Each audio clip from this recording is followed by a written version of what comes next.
ഭാരതാംബ വിവാദം രാജ്ഭവന് പുറത്തേക്ക് കൊണ്ടുവന്നിരിക്കുകയാണ് ഗവർണർ. കഴിഞ്ഞ ദിവസം കേരള സർവകലാശാലയുടെ സെനറ്റ് ഹാളിൽ നടന്ന വിവാദം നമ്മൾ കാണുകയുണ്ടായി. പ്രതിഷേധവുമായി വിദ്യാർത്ഥി സംഘടനകൾ വരുന്നുണ്ട്. ഭാരതാംബ വിവാദത്തിൽ ഇപ്പോൾ മുഖ്യമന്ത്രി ഗവർണർക്ക് കത്ത് കൊടുത്തിരിക്കുകയാണ് അതൃപ്തി അറിയിച്ചുകൊണ്ട്. ഈ വിവാദം മറ്റൊരു തലത്തിലേക്ക് പോവുകയാണോ എന്നാണ് നമ്മൾ ചർച്ച ചെയ്യുന്നത്. ഇന്നത്തെ ഇൻസൈറ്റിലേക്ക് സ്വാഗതം. ഗവർണർ ഈ രാജ്ഭവന് പുറത്തേക്ക് ഭാരതാംബയുമായി ബന്ധപ്പെട്ട വിവാദം കൊണ്ടുവരികയാണല്ലോ. അടിയന്തരാവസ്ഥയുടെ 50 ആണ്ടുകൾ ആഘോഷിക്കുന്ന 50 ആണ്ടുകളുമായി ബന്ധപ്പെട്ട ഒരു പരിപാടിയിൽ കഴിഞ്ഞ ദിവസം കേരള സർവകലാശാലയിൽ നടന്നൊരു പരിപാടിയിൽ ഇതേ പ്രശ്നം ഉണ്ടാവുകയും SFI അടക്കമുള്ള വിദ്യാർത്ഥി സംഘടനകൾ പ്രതിഷേധിക്കുകയൊക്കെ ചെയ്തു. അതിനെ തുടർന്ന് ഗവർണറെ മറ്റൊരു വാതിലൂടെ ഒക്കെയാണ് കൊണ്ടുപോകുന്നത്. ഗവർണർ വീണ്ടും പ്രകോപിപ്പിക്കുകയാണോ? ഈ സാലു ഇത് പറഞ്ഞു തുടങ്ങിയപ്പോൾ ഈ സ്ലിപ്പ് ഓഫ് ദ ടങ് ആയിരുന്നു അടിയന്തരാവസ്ഥയുടെ ആഘോഷം എന്ന് പറയുന്നത്. ഗവർണറെ സംബന്ധിച്ച് അടിയന്തരാവസ്ഥയുടെ ആഘോഷം തന്നെയാണ്. കാരണം വെച്ച് കഴിഞ്ഞാൽ അതിൻ്റെ 50 ആണ്ട് ആഘോഷിക്കുമ്പോൾ കഴിഞ്ഞൊരു 10-11 വർഷമായിട്ട് 2014 മുതൽ 2025 വരെ ഏത് വിധത്തിലാണ് അടിയന്തരാവസ്ഥയെ അവർ ആഘോഷിച്ച് ഉപയോഗിക്കുന്നതെന്ന് നമ്മൾ കണ്ടുകൊണ്ടിരിക്കുക. അടിയന്തരാവസ്ഥ കാലത്ത് ഭരണകൂടത്തിൻ്റെ ഏജൻസികളെയാണ് ഉപയോഗിച്ചിരുന്നത്. പോലീസ് അല്ലെങ്കിൽ സർക്കാർ സംവിധാനങ്ങൾ, ഇതിനെയൊക്കെയാണ് ഉപയോഗിച്ചിരുന്നത്. ഇവിടെ സർക്കാർ സംവിധാനങ്ങൾക്കൊപ്പം അവരുടെ സംവിധാനങ്ങളെ വരെ ഉപയോഗിച്ചുകൊണ്ട് അഭിപ്രായ സ്വാതന്ത്ര്യം ഇല്ലാതാക്കുന്നു, പൗരാവകാശങ്ങൾ ഇല്ലാതാക്കുന്നു, ആക്രമിക്കുന്നു, ആളുകളെ ആക്രമിച്ച് കൊല്ലുന്നു, ഇതൊക്കെയാണ് നടന്നത്. അപ്പോൾ അതിൻ്റെ ആഘോഷം തന്നെയാണ് നടന്നുകൊണ്ടിരിക്കുന്നത്. ആ ആഘോഷത്തിന് തന്നെയാണ് ഇന്നലെ ഗവർണർ വന്നതെന്ന് നമുക്ക് വേണമെങ്കിൽ പറയാം. അദ്ദേഹം അവിടെ അത് സൂചിപ്പിക്കുകയും ചെയ്തു. അടിയന്തരാവസ്ഥയുടെ 50-ാം വാർഷികം അടിയന്തരാവസ്ഥയെ ഓർമ്മപ്പെടുത്തുകയാണ് ഇപ്പോൾ എന്നൊക്കെയാണ് അദ്ദേഹം പറയുന്നത്. എങ്ങനെയാണത് ഓർമ്മപ്പെടുത്തിയതെന്ന് എനിക്ക് മനസ്സിലായില്ല. പുറത്ത് നടന്ന പ്രതിഷേധങ്ങളൊക്കെ ഇറങ്ങി. കാരണം പ്രതിഷേധങ്ങൾ കാണുക എന്ന് പറയുന്നത് ഇപ്പോൾ അവർക്ക് ഭയങ്കര പ്രശ്നമാണല്ലോ. എന്തായാലും ഗവർണർ അതിനെ പുറത്തേക്ക് കൊണ്ടുവരിക തന്നെയാണ്. നിലവിലത് നേരത്തെ അത് രാജ്ഭവനിൽ മാത്രം ഒതുങ്ങി നിൽക്കുന്നൊരു പരിപാടിയായിരുന്നു. അവിടെ നടക്കുന്ന പരിപാടികൾക്ക് മുഴുവൻ ഈ ഭാരതാംബ എന്ന് അവരവകാശപ്പെടുന്ന ഒരു ചിത്രം, ഭാരതാംബയുടേതെന്ന് അവരവകാശപ്പെടുന്ന അല്ലെങ്കിൽ ഭാരതാംബ ഉണ്ട് എന്ന് അവർ പറയുന്ന ഒരു സങ്കല്പത്തിൻ്റെ രൂപമായിട്ട് അവർ കാണുന്നൊരു ചിത്രം പ്രദർശിപ്പിക്കണം എന്നുള്ളതായിരുന്നു അവരുടെ ആവശ്യം. അത് അവിടെ മാത്രം നിൽക്കുന്നതായിരുന്നു. അതുകൊണ്ടാണ് ശിവൻകുട്ടി അവിടെ നിന്ന് ഇറങ്ങിയത് ഇതാ പ്രോട്ടോക്കോൾ ലംഘിച്ചു എന്നൊക്കെ പറഞ്ഞ് ഭയങ്കര ലഹള ഉണ്ടാക്കുന്നത്. എങ്ങനെയാണ് രാജ്ഭവനിലൊരു ചടങ്ങിൽ അവർ ഭാരതാംബയുടേതെന്ന് പറയുന്നൊരു ചിത്രം പ്രദർശിപ്പിക്കുക എന്നുള്ളത് തന്നെ ഒരു പ്രോട്ടോക്കോൾ എങ്ങനെയാണ്? ആ പ്രോട്ടോക്കോളിനെ കുറിച്ച് അവർക്ക് പ്രശ്നമില്ല. പുറത്തേക്ക് കൊണ്ടുവരിക തന്നെയാണ്. നേരത്തെ ഈ ശബരിമലയിൽ പ്രായഭേദമില്ലാതെ സ്ത്രീകളെ പ്രവേശിപ്പിക്കാമെന്നുള്ള സുപ്രീം കോടതി വിധി വന്നതിനെ തുടർന്നുണ്ടായ അവസരം ഇതൊരു വലിയ സുവർണാവസരമാണ് എന്ന് ഇപ്പോൾ ഗോവ ഗവർണറായിരിക്കുന്ന PS ശ്രീധരൻപിള്ളയോട് കോഴിക്കോട് പ്രസംഗിച്ചത് നമുക്ക് ഓർമ്മയുണ്ടല്ലോ. ഇതുപോലൊരു സുവർണാവസരം ക്രിയേറ്റ് ചെയ്യാൻ പറ്റുമോ എന്നാണ് രാജേന്ദ്ര അർലേക്കർ ശ്രമിച്ചുകൊണ്ടിരിക്കുന്നത്. നമ്മളൊന്ന് ആലോചിക്കുക, ഈ ഇന്ത്യയിൽ പല സംസ്ഥാനങ്ങൾ, ഭൂരിഭാഗം സംസ്ഥാനങ്ങളും BJPയോ BJPയുടെ സഖ്യകക്ഷികളോ ഒക്കെ ആയിട്ട് ഭരിക്കുന്നവരാണ്. അവിടെ ഒക്കെ BJPയുടെ ഗവർണർമാർ തന്നെയാണുള്ളത്. നേരത്തെ ഇവിടെ ആയിരുന്ന ഗവർണർ ആരിഫ് മുഹമ്മദ് ഖാൻ ഇപ്പോൾ BJP കൂടെ സഖ്യകക്ഷിയായ ബീഹാറിലെ ഗവർണറാണ്. ഇവിടുന്ന് അദ്ദേഹം ബീഹാറിലേക്ക് പോയതിന് ശേഷം അദ്ദേഹം ഗവർണറായി ജീവനോടെ ഉണ്ടോ എന്ന് പോലും നമുക്കറിയില്ല. കാരണം ഒരു ശബ്ദവും ഒരു ബഹളവും നമ്മൾ അവിടെ നിന്ന് കേൾക്കുന്നില്ല. ഗവർണർ എന്താണ് എന്ന് ജനങ്ങളെ ബോധ്യപ്പെടുത്താനായിട്ട് അദ്ദേഹം ശ്രമിക്കുന്നതായിട്ട് നമ്മളവിടെ കാണുന്നില്ല. അദ്ദേഹം ഇവിടെ ഉണ്ടായിരുന്നപ്പോൾ എന്താണ് കാണിച്ചിരുന്നതെന്ന് നമുക്കറിയാം. രാജേന്ദ്ര അർലേക്കർ എന്താ ചെയ്യുന്നതെന്ന് വെച്ചാൽ ഞാൻ പറഞ്ഞത്രേ ഉള്ളൂ. അദ്ദേഹം മാത്രമല്ല, BJP അർലേക്കറേക്കാൾ കൂടുതൽ സംഘപരിവാറായിട്ടുള്ള ആളുകൾ ഗവർണർമാരായിട്ടിരിക്കുന്ന സ്ഥലങ്ങളുണ്ട്. അവിടെ ഒന്നും ഈ ഭാരതാംബയുടെ ചിത്രം വെച്ച് പൂജിക്കുന്ന കാഴ്ച രാജ്ഭവനുകളിൽ നമ്മൾ കാണുന്നില്ല. ആ ചിത്രവും കൊണ്ട് ഗവർണർ പരേഡ് നടത്തുന്ന കാഴ്ചയും നമ്മൾ കാണുന്നില്ല. ഇവിടെ മാത്രമേ നമ്മളത് കാണുന്നുള്ളൂ. അപ്പോൾ ഇതിൻ്റെ ഉദ്ദേശം എന്താണെന്ന് നമുക്ക് മനസ്സിലാക്കുക ഒരു ബുദ്ധിമുട്ടില്ല. അപ്പോൾ അത് പുറത്തേക്ക് കൊണ്ടുവരികയാണ്. പുറത്തേക്ക് കൊണ്ടുവന്നിട്ട് ഒരു സുവർണാവസരം ഉണ്ടാക്കിയെടുക്കാൻ ശ്രമിക്കുകയാണ്. ആ സുവർണാവസരം ഉപയോഗിക്കാനായിട്ട് BJPക്ക് കഴിയുമെങ്കിൽ നിങ്ങൾ ഉപയോഗിച്ചോളൂ എന്നാണ് ഗവർണർ പറയുന്നത്. ഇത്രയേ ഉള്ളൂ. അതായത് ഭാരതാംബ എന്ന് പറയുന്നൊരു സങ്കല്പമുണ്ട് എന്നും അതിന് ഈ രൂപമാണ് എന്നും അത് ഹിന്ദു ദേവതകളുടെ രൂപമാണ് എന്നും സ്ഥാപിച്ചെടുക്കുകയാണ് ആദ്യത്തെ പടി. അതിനെ എതിർക്കുന്ന ആളുകൾ ഹിന്ദുക്കളുടെ വിശ്വാസധാരയെ എതിർക്കുകയാണ് എന്ന് പറയുകയാണ് അടുത്ത പടി. അതോടുകൂടെ കേരളത്തിലെ CPIM, CPI, കോൺഗ്രസ് എന്ന് തുടങ്ങി മതനിരപേക്ഷ ജനാധിപത്യത്തിൻ്റെ ഭാഗമായി നിൽക്കുന്ന ഹിന്ദുക്കളുടെ റെപ്രസെൻറ്റേഷൻ കൂടുതലുള്ള പാർട്ടികളൊക്കെ ഹിന്ദുവിരുദ്ധമാണ് എന്ന് സ്ഥാപിക്കുക. ഇതാണ് ഈ പദ്ധതി. അത് അർലേക്കറുടെ മനസ്സിൽ ഉദിച്ചുയർന്നതാണോ അതോ എന്താ പറയുക RSS തന്നെ നിർദ്ദേശിച്ചതനുസരിച്ച് അദ്ദേഹം ചെയ്യുന്നതാണോ എന്ന് നമുക്കറിയില്ല. എന്തായാലും ഇതാണ് പരിപാടി. ഇത് മനസ്സിലാക്കി ഇതിനെ പ്രതിരോധിക്കുക എന്നുള്ള വലിയ ഉത്തരവാദിത്തമാണ് ഇപ്പുറത്ത് നിൽക്കുന്ന രാഷ്ട്രീയ സംവിധാനങ്ങൾക്കുള്ളത്. CPM-നാണെങ്കിലും CPI-ക്കാണെങ്കിലും കോൺഗ്രസ്സിനാണെങ്കിലും ഒക്കെ ഉള്ളത്. അത് അത്ര എളുപ്പമല്ല. കാരണം കേരളത്തിൻ്റെ മനസ്സ്, കേരളത്തിലെ ഈ ഹിന്ദുത്വവാദികൾക്ക് അനുകൂലമായ ആളുകളുടെ എണ്ണം കൂടിക്കൊണ്ടിരിക്കുന്നു എന്നുള്ളതൊരു വസ്തുതയാണ്. അങ്ങോട്ട് ചാഞ്ഞു നിൽക്കുന്ന, ഇപ്പോൾ നമ്മൾ ഹിന്ദുക്കൾ എന്ന് പൊതുവിൽ വിശേഷിപ്പിക്കപ്പെടുന്ന ആളുകളുടെ ഇടയിൽ ഈ പറയുന്ന, ഇപ്പോൾ ഞാൻ ഒരു ഉദാഹരണം പറഞ്ഞു കഴിഞ്ഞാൽ, നരേന്ദ്രമോദി അത്ര മോശക്കാരനൊന്നും അല്ല കേട്ടോ എന്ന് പറയുന്ന ആളുകൾ, അല്ലെങ്കിൽ അദ്ദേഹം നല്ല പ്രധാനമന്ത്രിയാണ് എന്ന് പറയുന്ന ആളുകൾ, പഴയ പോലെ ഒന്നും ഇപ്പം ഇല്ല കേട്ടോ എന്ന് പറഞ്ഞുകൊണ്ടിരിക്കുന്ന ആളുകൾ, ഇത്തരം ആളുകളുടെ എണ്ണം വളരെ കൂടുതലാണ് ഈ ഹിന്ദുക്കൾ എന്ന് RSSും BJPയും വിശേഷിപ്പിക്കുന്ന വിഭാഗത്തിൽപ്പെട്ട ആളുകളുടെ കൂട്ടത്തിൽ. അപ്പോൾ അവരിലൊരു ചാഞ്ചാട്ടം ഉണ്ടാകാനുള്ളൊരു സാധ്യതയുണ്ട്. ആ സാധ്യതയാണ് ഉപയോഗപ്പെടുത്താൻ ഗവർണറും ഗവർണറുടെ ഭാഗമായി നിൽക്കുന്ന രാജ്ഭവനും എന്ന് പറഞ്ഞാൽ ഞാൻ വളപ്പോ കെട്ടോ അല്ല, അവിടെയുള്ള ആളുകൾ അവരും ഉദ്ദേശിച്ചുകൊണ്ടിരിക്കുന്നത്. അതിനെ എതിർക്കുക എന്ന് പറയുന്നത് അത്ര എളുപ്പമായിരിക്കും എന്ന് ഞാൻ വിചാരിക്കുന്നില്ല. പക്ഷേ അതിനെ വളരെ കൃത്യമായിട്ട് എതിർക്കേണ്ടതുമുണ്ട്. കാരണം ഇത് ഡിവിഷൻ ഉണ്ടാക്കാനുള്ള പണിയാണ്. അതിനെ കൃത്യമായിട്ട് എതിർക്കേണ്ടതുണ്ട്. അതുതന്നെയാണ് ഇന്നലെ കേരളത്തിലെ പ്രധാനപ്പെട്ട 2 രാഷ്ട്രീയ സംവിധാനങ്ങളുടെ വിദ്യാർത്ഥി സംഘടനകൾ അവിടെ ചെയ്തത് എന്നാണ് ഞാൻ വിശ്വസിക്കുന്നത്. പക്ഷേ ഇപ്പോൾ SFIയും KSU അടക്കമുള്ള സംഘടനകൾ പ്രതിഷേധം അറിയിക്കുമ്പോൾ, ഇപ്പോൾ മുഖ്യമന്ത്രി തന്നെ അതൃപ്തി അറിയിച്ച് കത്ത് കൊടുക്കുന്ന ഈ സാഹചര്യത്തിൽ, ഇപ്പോൾ ഈ ഭാരതാംബ വിവാദം മന്ത്രി ഇറങ്ങിപ്പോക്കൽ ആ സംഭവം ഉണ്ടാകുന്നതോടുകൂടി ഒരു വീണ് കിട്ടിയ അവസരമായിരുന്നു. അത് RSS അല്ലെങ്കിൽ ഗവർണർ ഇങ്ങനെ കൃത്യമായി ഉപയോഗപ്പെടുത്താൻ ശ്രമിക്കുമ്പോൾ ആ വൃത്തത്തിലേക്ക് ചെന്ന് വീണു കൊടുക്കുകയാണോ എന്നൊരു സംശയമുണ്ടോ? അല്ല, ആ വൃത്തത്തിലേക്ക് തന്നെ വീണു കൊടുക്കുക എന്ന് പറഞ്ഞു കഴിഞ്ഞാൽ, ഇതിനെ എന്തുകൊണ്ട് എതിർക്കുന്നു എന്ന് വിശദീകരിച്ചാൽ ആ വൃത്തത്തിലേക്ക് വീണു കൊടുക്കുക എന്ന് പറയുന്നൊരു ചതി ഒഴിവായി കിട്ടും. കാരണം വെച്ച് കഴിഞ്ഞാൽ, ഇങ്ങനൊരു നാഷണൽ സിമ്പൽ ഇല്ല, ഇതൊരു നാഷണൽ സിമ്പൽ അല്ല. ഇതിനെ പേഴ്സോണിഫൈ ചെയ്ത് ഹിന്ദുത്വ ഐഡിയോളജിയുമായി ചേർത്ത് വെച്ചുകൊണ്ട് ഭാരതം എന്ന് പറഞ്ഞു കഴിഞ്ഞാൽ ഹിന്ദുത്വ ഐഡിയോളജിയുടെ ഭാഗമാണ് എന്ന് സ്ഥാപിച്ചെടുക്കാൻ വേണ്ടിയിട്ടുള്ള ശ്രമം, അത് RSS കുറേ കാലമായി ശ്രമിച്ചുകൊണ്ടിരിക്കുന്നതാണ്. ഹിന്ദു രാഷ്ട്ര സ്ഥാപനമാണ് അവരുടെ ലക്ഷ്യം. അതിൻ്റെ ഭാഗമായിട്ടുള്ള ബിംബങ്ങളും ചിഹ്നങ്ങളും ഒക്കെ പൊതു ചിഹ്നങ്ങളായിട്ടും ദേശീയതയുടെ ഭാഗമായിട്ടുള്ള ചിഹ്നങ്ങളായിട്ടും ഒക്കെ വ്യവഹരിച്ച് സ്ഥാപിച്ചെടുക്കുക എന്നുള്ളത് അവരുടെ ആവശ്യമാണ്. അതുകൊണ്ടാണല്ലോ RSS ദീർഘകാലം അവരുടെ ആസ്ഥാനങ്ങളിൽ ദേശീയ പതാക ഉയർത്താതെ കാവ്യ പതാക മാത്രം ഉയർത്തിയിരുന്നത്. വളരെ വൈകിയാണല്ലോ അവർ, ഈ അടുത്ത കാലത്താണല്ലോ അവർ ദേശീയ പതാക ഉയർത്താൻ തുടങ്ങുന്നത്. നാഗ്പൂർ ആസ്ഥാനത്ത് ദേശീയ പതാക ഉയർത്തിയത് വളരെ വൈകിയാണ്. അവിടെ കാവ്യ പതാകയായിരുന്നു. കാരണം വെച്ചാൽ രാജ്യത്തിൻ്റെ പതാക എന്ന് അവർ കാണുന്നത് കാവ്യ പതാകയാണ്. ആ പതാക പുറച്ച ചിത്രമാണല്ലോ ഇപ്പോൾ ഭാരതാംബയുടേതാണ് എന്ന് പറഞ്ഞുകൊണ്ട് പ്രചരിപ്പിക്കാൻ ശ്രമിക്കുന്നത്. അപ്പോൾ ഇതാണ് അവരുടെ ഒരു ഐഡിയ. അപ്പോൾ ഇതിനെ എങ്ങനെ നേരിടണം എന്നുള്ളതാണ് പ്രധാനപ്പെട്ട ക്വസ്റ്റ്യൻ. ഇത് ദേശീയതയുടെ ചിഹ്നമല്ല. ഒരു രാജ്യത്തിൻ്റെ ദേശീയത അല്ലെങ്കിൽ നിർണ്ണയിക്കപ്പെടുന്നത്, അല്ലെങ്കിൽ അതിൻ്റെ ചിഹ്നങ്ങൾ നിർണ്ണയിക്കപ്പെടുന്നത് അതിനെ ഗവേൺ ചെയ്യുന്ന ഭരണഘടനയുടെ അടിസ്ഥാനത്തിലാണ്. ഭരണഘടന നിശ്ചയിക്കുന്ന കാര്യങ്ങൾ മാത്രമേ ഇതിൻ്റെ ദേശീയതയുടെ ചിഹ്നങ്ങളായിട്ട് നമ്മുടെ മുമ്പിലേക്ക് വെക്കേണ്ടതുള്ളൂ. അത് കൃത്യമായിട്ട് ആളുകളോട് പറയുക, ഇത് ഭരണഘടനയുടെ ഭാഗമായിട്ടുള്ളതല്ല, ഇത് ഒരു ഹിന്ദുത്വ അജണ്ടയുടെ തുടർച്ചയായിട്ടുള്ള പണിയാണ് എന്ന് വൃത്തിയായിട്ട് ആളുകളോട് പറഞ്ഞു കൊടുക്കുക. ഇതിൽ പ്രതിഷേധിക്കാതിരുന്നാലുള്ളൊരു കുഴപ്പം എന്ന് പറഞ്ഞു കഴിഞ്ഞാൽ, ഇപ്പോൾ സാലിം ചോദിച്ചൊരു ചോദ്യം ശരിയാണ്. കാരണം ഇത് പ്രതിഷേധിക്കുമ്പോൾ കൂടുതൽ അവസരം ഉണ്ടാവും എന്നുള്ളൊരു പ്രശ്നമുണ്ട്.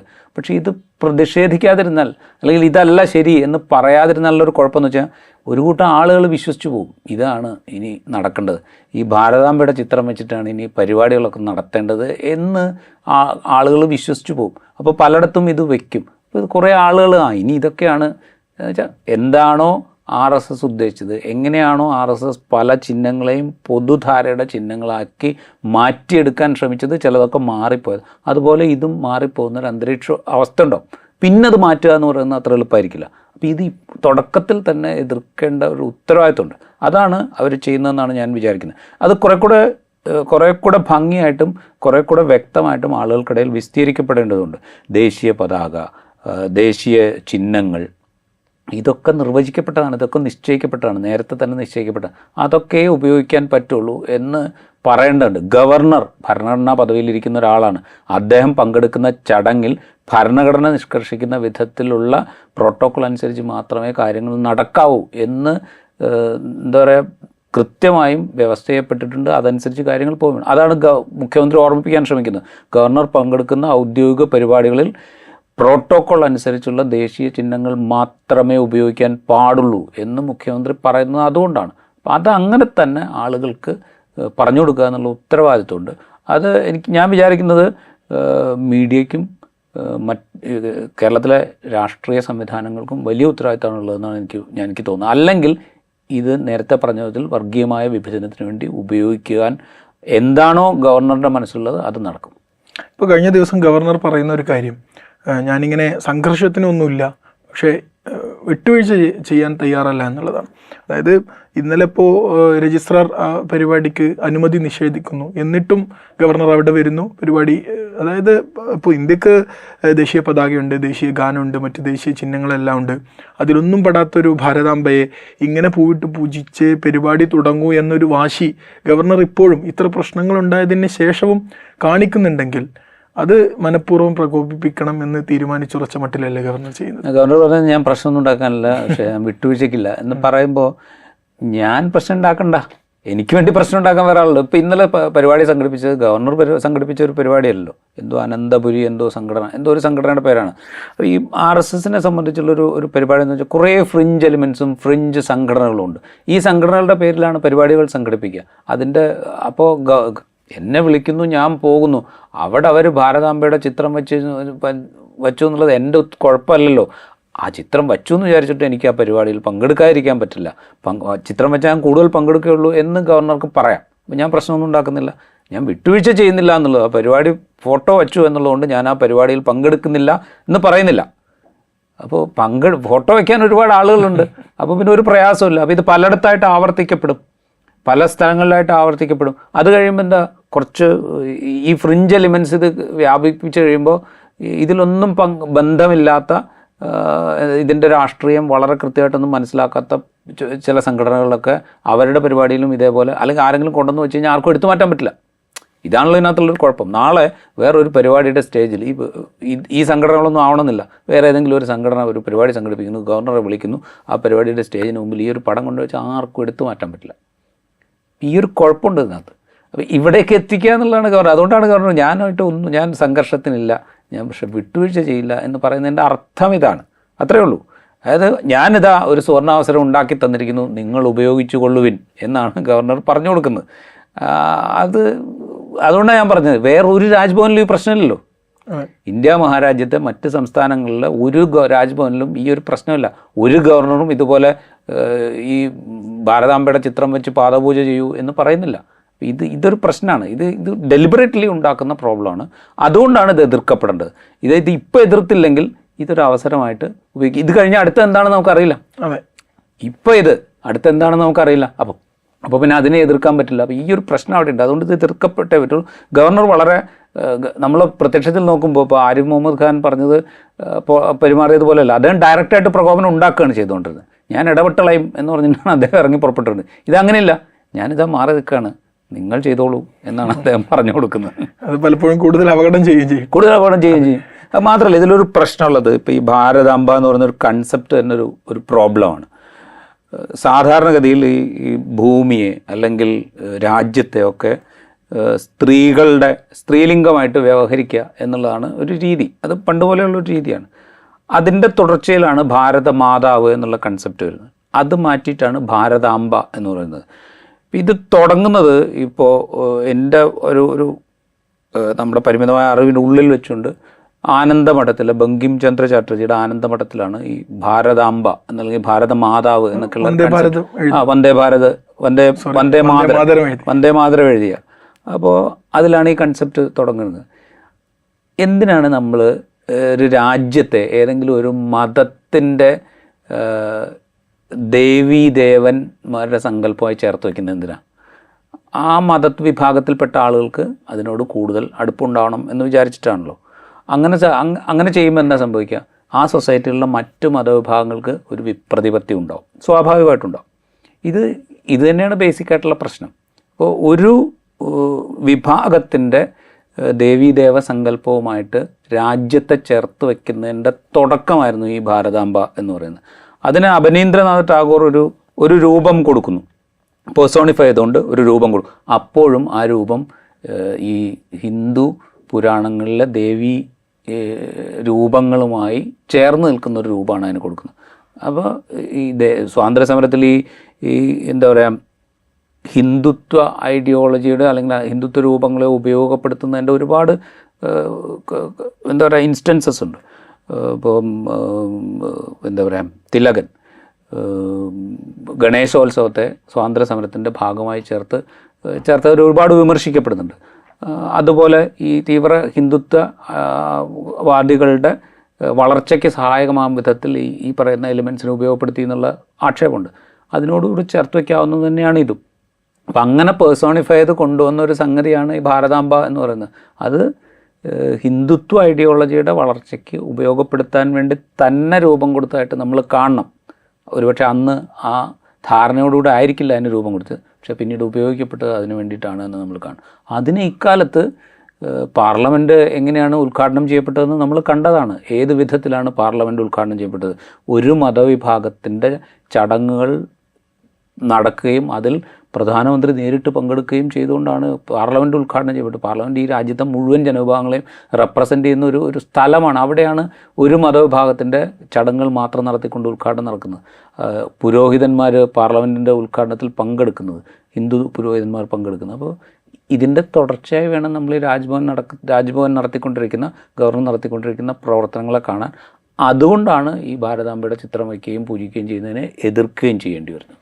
ഈ പേഴ്സണിഫിക്കേഷൻ്റെ കാര്യം പറയുമ്പോഴാണ്, ഇപ്പോൾ ഡിസ്കവറി ഓഫ് ഇന്ത്യയിൽ ജവഹർലാൽ നെഹ്റു ഈ ഭാരത് മാത എന്നതിനെക്കുറിച്ച് എഴുതുന്നൊരു ഭാഗം ശ്രദ്ധയിൽപ്പെട്ടു. അതായത് ഇപ്പോൾ നെഹ്റു പറയുന്നത് ഇങ്ങനെയാണ്: ഞാനിങ്ങനെ പല സ്ഥലങ്ങളിൽ ചെല്ലുന്ന സമയത്ത് വലിയ ആൾക്കൂട്ടം അവിടെ എന്നെ സ്വീകരിക്കും, അവർ ഭാരത് മാത കീ ജയ് എന്ന് വിളിക്കാറുണ്ട്. അതായത് ഭാരതം എന്ന അമ്മ ജയിക്കട്ടെ. ഞാൻ അവരോട് ആക്സിഡൻ്റലി ചോദിച്ചു, നിങ്ങൾ ഈ ഒച്ചയിടുന്നത് ആരുടെ ജയത്തിന് വേണ്ടിയാണ്? ഭാരതം എന്ന മാതാവ് നമുക്ക് അന്നം തരുന്നയാളാണെങ്കിൽ അത് ഇവിടുത്തെ മലനിരകൾ, പുഴകൾ, ഇവിടെയുള്ള പാടങ്ങൾ, അവിടെ പണിയെടുക്കുന്ന മനുഷ്യർ, അവരാണ് നമുക്ക് അന്നം തരുന്നത്. അതുകൊണ്ട് ഭാരതമാതാവ് ജയിക്കട്ടെ എന്ന് പറയുന്നത് ഇവിടെയുള്ള ജനങ്ങൾ ജയിക്കട്ടെ എന്നതാണ് അതിൻ്റെ അർത്ഥം. അപ്പോൾ അതിനെ ഇങ്ങനെ ഒരു ദൈവത്തിൻ്റെ രൂപത്തിലേക്ക് കൊണ്ടുവരുന്ന ഈ ഒരു ആന്ത്രോപോമോർഫിസം, ഈ പേഴ്സണിഫിക്കേഷൻ, അത് അന്നത്തെ സാഹചര്യത്തിൽ ഒരുപക്ഷെ സ്വാതന്ത്ര്യ സമരവുമായി ബന്ധപ്പെട്ട സാഹചര്യത്തിൽ അർത്ഥം വേറെ ആയിരിക്കാം. അത് ഔട്ട്ഡേറ്റഡ് ആണ് എന്ന് പറയുന്ന അങ്ങനെ നെഹ്റു തന്നെ അത് ഡിസ്കവറി ഓഫ് ഇന്ത്യയിൽ വിവരിക്കുന്നുണ്ട്. അപ്പോൾ അങ്ങനെ ഔട്ട്ഡേറ്റഡ് ആയിട്ടുള്ള ഒരു സങ്കല്പം അത് നമ്മുടെ മതേതരത്വവാദികളിൽ തന്നെ പലപ്പോഴും ഇപ്പോഴും അതേപോലെ നിലനിൽക്കുന്നതായിട്ട് പലപ്പോഴും ശ്രദ്ധയിൽപ്പെട്ടിട്ടില്ല. നിശ്ചയമായിട്ടുണ്ട്. കാരണം വെച്ച് കഴിഞ്ഞാൽ ഇത് ദേശീയതയുമായി വളരെ ചേർത്ത് വയ്ക്കാന്നുള്ളൊരു പണിയുണ്ട് ഇതിനകത്ത്. നമ്മളിതിനെ ദേശീയതയിൽ നിന്ന് വേർപിരിച്ച് കാണാൻ ശ്രമിച്ചു കഴിഞ്ഞാൽ ഉടൻ നമ്മൾ ദേശവിരുദ്ധന്മാരായി തീരും എന്നുള്ളൊരു കുഴപ്പമുണ്ട്. അതുകൊണ്ടാണ് ആളുകൾ പറയാൻ മടിക്കുന്നത്. ഇപ്പോൾ ഭാരതാംബ എന്ന് പറയുന്ന ഒരു സംഗതി ദേശീയതയുടെ ഭാഗമല്ല എന്ന് ഉറപ്പിച്ച് പറഞ്ഞു കഴിഞ്ഞാൽ ഉണ്ടാകാനിടയുള്ള പ്രത്യാഘാതം എന്താണ് എന്നുള്ളതിനെക്കുറിച്ച് വലിയ കൺസേൺ ഉണ്ട്. അതുകൊണ്ടാണ് ആളുകൾ പറയാതിരിക്കുന്നത്. ഇത് പറയുന്നതിന് ഒരു തടസ്സമില്ല. കാരണം വെച്ചാൽ ഭരണഘടനയിൽ ഭാരതാംബ എന്ന് പറഞ്ഞൊരു സങ്കല്പമില്ല, അല്ലെങ്കിൽ അതിനെക്കുറിച്ച് പരാമർശമില്ല. നമ്മൾ ദേശീയ പതാകയെക്കുറിച്ച് പറയുന്നുണ്ട്, രാജ്യത്തിൻ്റെ സ്വഭാവത്തെക്കുറിച്ച് പറയുന്നുണ്ട്, അത് സെക്കുലർ ഡെമോക്രാറ്റിക് റിപ്പബ്ലിക്കാണ് എന്ന് പറയുന്നുണ്ട്, അത് ഏത് വിധത്തിൽ ഗവേൺ ചെയ്യപ്പെടണം എന്ന് പറയുന്നുണ്ട്, എന്തിന് അടിയന്തരാവസ്ഥ പ്രഖ്യാപിക്കണമെങ്കിൽ അത് പ്രഖ്യാപിക്കാൻ എന്ത് വഴി എന്ന് വരെ പറയുന്നുണ്ട്. അതുവരെ പറയുന്നുണ്ട്, പക്ഷേ ഭാരതാംബയെക്കുറിച്ച് പറയുന്നില്ലല്ലോ. അപ്പോൾ അതുകൊണ്ട് നമ്മൾ ഭരണഘടനയോടാണ് നമ്മളുടെ കൂറ് എന്ന് പറയുന്നതിൽ ഒരു തടസ്സവും വിചാരിക്കേണ്ട കാര്യമില്ല. പക്ഷേ ഇത് പറയുമ്പോൾ നമ്മൾ ദേശവിരുദ്ധരാണ് എന്ന ആക്ഷേപം കേൾക്കാനുള്ളൊരു സാധ്യതയുണ്ട്. ആ സാധ്യത ഭയന്നിട്ടാണ് പലപ്പോഴും ഈ സെക്കുലർ ഡെമോക്രസിക്ക് വേണ്ടി വാദിക്കുന്നവർ പോലും ഈ കാര്യത്തിലൊക്കെ പലപ്പോഴും മൗനം പാലിക്കുന്നത്. അതുപോലെ തന്നെയാണ് മെയിൻ സ്ട്രീം പൊളിറ്റിക്കൽ പാർട്ടികളുടെ പ്രശ്നവും. ചില കാര്യങ്ങളിൽ അവർ മൗനം പാലിക്കുന്നതിൻ്റെ പ്രശ്നം എന്ന് വെച്ചാൽ ഇലക്ട്രൽ പൊളിറ്റിക്സിൽ അവരുടെ വോട്ട് ബാങ്കിൽ വിള്ളലുണ്ടാകുമോ എന്ന ഭയം കൊണ്ടാണ്. സത്യത്തിൽ ആ ഭയം ഇല്ലാതാക്കിയാൽ മാത്രമേ, ആ ഭയം കൊണ്ടാണ് ഇപ്പോൾ 1992 ഡിസംബർ 6 ബാബറി മസ്ജിദ് പൊളിക്കപ്പെടുന്നത്. അത് നമ്മൾ ആലോചിക്കണം. വെച്ചാൽ ഈ 1949 ഡിസംബറിലെ 22-23 തീയതികളുടെ ഇടയ്ക്കുള്ള രാത്രിയിലാണ് ഈ ആളുകൾ അവിടെ കടന്നു കയറി, ഹിന്ദുത്വവാദികൾ അവിടെ കയർന്നു കയറി വിഗ്രഹങ്ങൾ അവിടെ സ്ഥാപിക്കുന്നത്.